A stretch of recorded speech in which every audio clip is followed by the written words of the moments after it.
మీ business మా ప్రచారం. To advertise on I news YouTube channel సంప్రదించవలసిన నంబర్ 7842323399. ఆయన మొన్నటిదాకా అమాత్యుడు. ఇప్పుడు ప్రభుత్వం మారింది, పార్టీ అధికారం కోల్పోయింది. కానీ ఆయన మాత్రం ఎమ్మెల్యేగా గెలిచారు. అయితే జిల్లా మంత్రిగా ఉన్న రాజసం ఇప్పుడు లేదు. ఎమ్మెల్యేగా ఉన్న అధికార పార్టీ నేతలే అంతా నడిపించేస్తున్నారు. దీంతో మింగలేక కక్కలేక అన్నట్లుంది ఆ ఎక్స్ మినిస్టర్ పరిస్థితి. ఎవరైనా ఎక్కడిది రాజకీయం?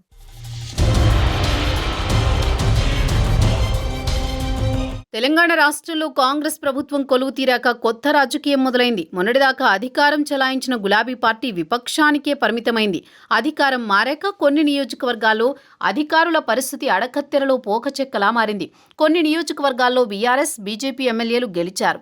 కాంగ్రెస్ అధికారంలో ఉండడంతో విపక్ష పార్టీల ఎమ్మెల్యేలు గెలిచిన నియోజకవర్గాల్లో అసలు రచ్చ మొదలైంది. ఇప్పుడు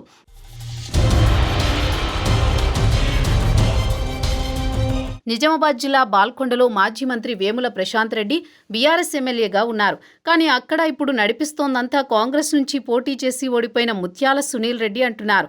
తాను ఎమ్మెల్యే కాకపోయినా అధికార యంత్రాంగం తాను చెప్పిందే చేయాలని కాంగ్రెస్ నేత హుకుం జారీ చేస్తున్నారని ప్రచారం చేస్తోంది బీఆర్ఎస్ పార్టీ. ప్రభుత్వం మారాక బాల్కొండ నియోజకవర్గంలో పరిణామాలు అధికారులకు తలనొప్పిగా మారాయి.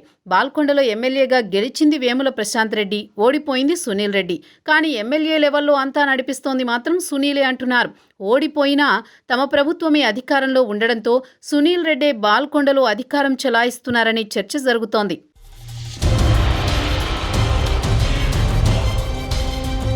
తాజాగా బాల్కొండ నియోజకవర్గ తహసీల్దార్లందరికీ సునీల్ రెడ్డి మెసేజ్ పంపారన్న ప్రచారం జరుగుతోంది.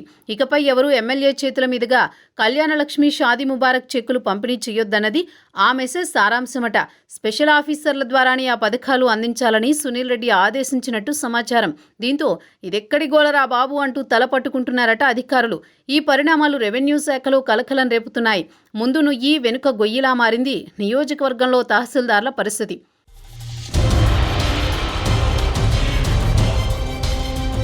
ఎమ్మెల్యేగా వేముల ప్రశాంత్ రెడ్డికి మర్యాద, గౌరవం ఇవ్వాలి. మరి కాంగ్రెస్ నేత సునీల్ రెడ్డి మాట వినకపోతే ఎలాగన్నది మరో సమస్య. వింటే ఓ బాధ, వినకపోతే మరో బాధ అన్నట్టుంది అధికారుల పరిస్థితి. రెవెన్యూ శాఖలో ప్రస్తుతం ఇదే అంశం తీవ్ర చర్చకు దారితీసింది అంటున్నారు. తక్షణ కర్తవ్యం ఏంటని తహసీల్దార్లంతా తల పట్టుకుంటున్నారట. మొన్నటిదాకా వేముల జిల్లా మంత్రిగా పనిచేశారు. ప్రస్తుతం ఆయన ఎమ్మెల్యేగా ఉన్నారు. ఆయన్ని పూర్తిగా పక్కన పెట్టడం సాధ్యం కాదు. అధికారులు నియమ నిబంధనల ప్రకారం నడుచుకోవాల్సి ఉంటుంది. కానీ అధికార పార్టీ నేతల పట్టు సాధించుకునేందుకు చేస్తున్న ప్రయత్నాలతో అధికారులు ఇబ్బంది పడాల్సిన పరిస్థితి తలెత్తింది. కరవమంటే కప్ప కోపం, విడవమంటే పాము కోపం అన్న సామెతలాగే ఉంది బాల్కొండ అధికారుల గోల.